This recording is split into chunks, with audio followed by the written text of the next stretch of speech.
முல்லைத்தீவு கொக்கு தொடுவாய் மனித புதைகுழியின் 3ஆம் கட்ட அகழ்வாய்வின் 2ஆம் நாள் அகழ்வாய்வு செயற்பாடுகள் ஜூலை 5ஆம் தேதி தொடர்ச்சியாக முன்னெடுக்கப்பட்டது. இந்த நிலையில் கொக்குலாய் முல்லைத்தீவு பிரதான வீதியின் முதற்படை அகலப்பட்டு ஆய்வுப் பணிகள் ஆரம்பிக்கப்பட்டுள்ளன.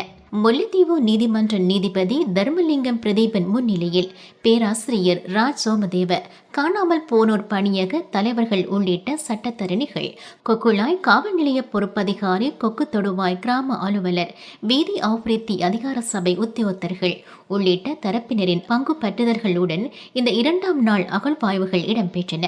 அந்த வகையில் ஏற்கனவே தீர்மானிக்கப்பட்டதற்கு அமைவாக கொக்குலாய் முல்லைத்தீவு பிரதான வீதியின் மேற்படை அகலப்பட்டு அகழ்வாய்வு செயற்பாடுகள் ஆரம்பிக்கப்பட்டுள்ளதுடன் அவ்வாறு அகலப்பட்ட பகுதிக்கு பாதுகாப்பு கூரையும் அமைக்கப்பட்டது. மேலும் இந்த கொக்கு தொடுவாய் மனித புதைகுழியில் இதற்கு முன்னர் 2 கட்டங்களாக அகழ்வாய்வு செயற்பாடுகள் முன்னெடுக்கப்பட்டதுடன் இதுவரையில் 40 மனித எலும்புக்கூட்டு தொகுதிகளும், துப்பாக்கி சின்னங்கள், விடுதலை புலிகள் அமைப்பு உறுப்பினர்கள் பயன்படுத்தும் இலக்க தகடுகள், ஆடைகள் உள்ளிட்ட தடயப் பொருட்களும் மீட்கப்பட்டிருந்தன. இவ்வாறு ஆரம்பிக்கப்பட்டுள்ள 3ஆம் கட்ட அகழ்வாய்வு பணிகள் 10 நாட்கள் மேற்கொள்ள உத்தேசிக்கப்பட்டுள்ளதாக தெரிவிக்கப்பட்டுள்ளது. இன்று கொக்கு தொடுவாய் மனித புதைகுழி வழக்கு 3ஆம் கட்ட பணிகளின் 2ஆம் நாள் காலை முல்லைத்தீவு நீதவான் தர்மலிங்கம் பிரதீபன் முன்னிலையில் எடுத்துக்கொள்ளப்பட்டது. அத்தோடு ஏற்கனவே இந்த மனித புதைகுழியின் சுற்றாடல், சுத்தப்படுத்தல் நடவடிக்கைகள் மேற்கொள்ளப்பட்டு ஏற்கனவே சந்தேகிக்கப்பட்ட வீதிக்கு குறுக்கான பகுதி அடையாளப்படுத்தப்பட்டு முதலாவது மண்படை அகற்றப்பட்டிருக்கின்றது. தொடர்ந்து இந்த 2ஆம் நாள் அகழ்பணி நடைபெறுகின்றது. அத்தோடு இதுக்கு நிரந்தர பாதுகாப்பை ஏற்படுத்துவதற்கான கட்டுமான பணிகள் நடைபெற்று கொண்டிருக்கின்றன.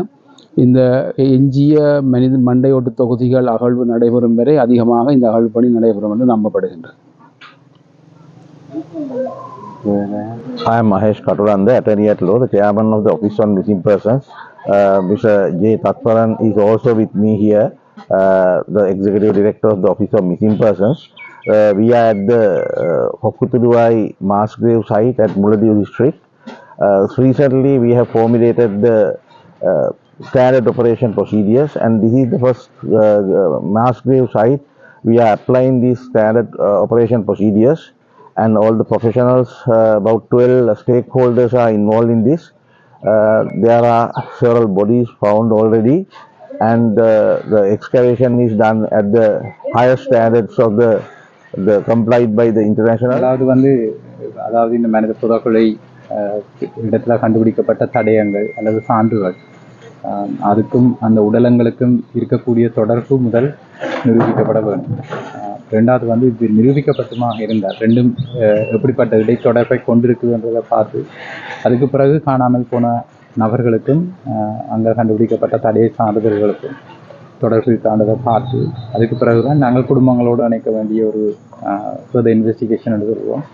அதுக்குள்ளே நாங்கள் போக வேண்டி இருக்கும். ஆகவே இது ஏற்கனவே நாங்கள் ஒரு தடய பொருட்களை கண்டுபிடித்திருக்கிறோம்ன்றது பரந்துபட்டு இருக்கின்ற ஒரு விடய பொருட்கள். இது யாருடையது, என்ன மாதிரியாக இருக்கும் என்ற ஒரு விடய பரப்பை மட்டும் ஓரளவு ஒருங்கமைத்து கொண்டு போகுது. இன்னராக இருக்கக்கூடும் என்ற ஒரு சந்தேகத்துக்கு கொண்டு வருது.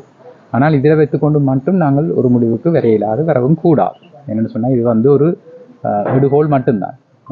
உதாரணத்துக்கு இதில் இருக்கிற தடய பொருட்கள் ஒரு குறிப்பிட்ட இனக்குழாமையாகவோ அல்லது ஒரு குறிப்பிட்ட குழுவை சார்ந்தவர்களாக இருக்கலாம் என்று நாங்கள் நம்புகின்றோம்.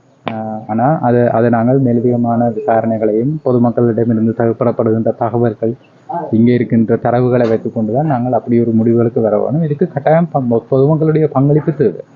பொதுமக்கள் மற்ற அரசு தரப்பினுடைய பங்களிப்பு இல்லாமல் ஒரு முடிவுகளுக்கு வர முடியாது. ஆகவே ஒரு கலந்துரையாடல் முறைமையில், ஒரு கூட்டு பொறுப்புடைமை முறைமை மூலம் தான் நாங்கள் இது மேலதிகமாக அடுத்த கட்ட நடவடிக்கைகளுக்காக நாங்கள் எடுத்துக்கொண்டு போகலாம் என்று நினைக்கிறேன்.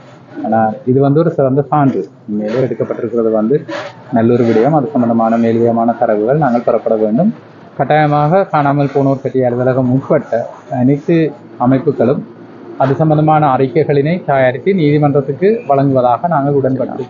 தனியாக ஒரு தரப்பட்ட மட்டுமல்ல, இது சம்பந்தமாக பல்வேறு காலப்பகுதிகளில் பல்வேறு அரச தரப்புகள் மற்றும் தனிநபர்கள் ஆளுகைக்குள்ளே இந்த பகுதி இருந்திருக்குது. அது சம்பந்தமாக நிச்சயமாக நீங்கள் சொன்ன மாதிரி இராணுவ தரப்பட்டையோ இல்லாட்டி மற்ற ஏனைய ஆயுத குழுக்களிலிருந்து விலகி புனர்வாழ்வு பெற்றிருக்கின்ற ஆட்களிடமோ நாங்கள் தரவுகளை சேகரிக்கின்ற நடவடிக்கைகளில் ஈடுபட்டிருக்கிற எங்களுடைய பல்வேறு பிரிவுகள் நீங்களும் பார்த்துருப்பீங்க. அவர்கள் ஈடுபட்டு கொண்டிருக்கின்றார்கள். அது சம்பந்தமான அறிக்கைகள் நிச்சயமாக அடுத்து வருகின்ற காலப்பகுதிகளில் நீதிமன்றத்தில் சமர்ப்பிக்கப்படும். ஆனால் அதில் அந்த அறிக்கைகளில் மட்டும் நாங்கள் தங்கி நிற்க இயலாது. ஏற்கனவே நாங்கள் சொன்னது மாதிரி பல்வேறு தரப்பினர் கொண்டு வருகின்ற அறிக்கைகளினை வைத்துக்கொண்டு இது சம்பந்தமாக இருக்கின்ற நில அளவை படம், இந்த காணி சம்பந்தமான உரிமம், அதில் யார் யார் ஆக்கிரமித்து இருந்தார்களுங்கிற பல்வேறு விடயப்பரப்புகள் இதுக்குள்ளே தங்கி இருக்குது. ஆகவே நிச்சயமாக நீங்கள் சொன்ன மாதிரி இராணுவ தரப்பும் அதுக்குள்ளே ஒரு ஆளாக இருக்குமாக இருந்தால் நிச்சயமாக அவர்களிடமிருந்தும் தரவுகள் கோரப்படும். டிவிஐ யூடியூப் சேனலில் இணைந்திருக்கும் நேர்கள் அனைவருக்கும் எமது நன்றி. எமது காணொளி தொகுப்புகளை தொடர்ந்து நீங்கள் பார்வையிடுவதற்கு கீழிருக்கின்ற பெல் பட்டனை அழுத்துவதனூடாக நோட்டிஃபிகேஷனில் பல காணொளி தொகுப்புகள் உடனுக்குடன் உங்களை வந்து சேரும். அருகில் இருக்கின்ற முக்கிய காணொளி தொகுப்புகளையும் பார்வையிட தவறாதீர்கள்.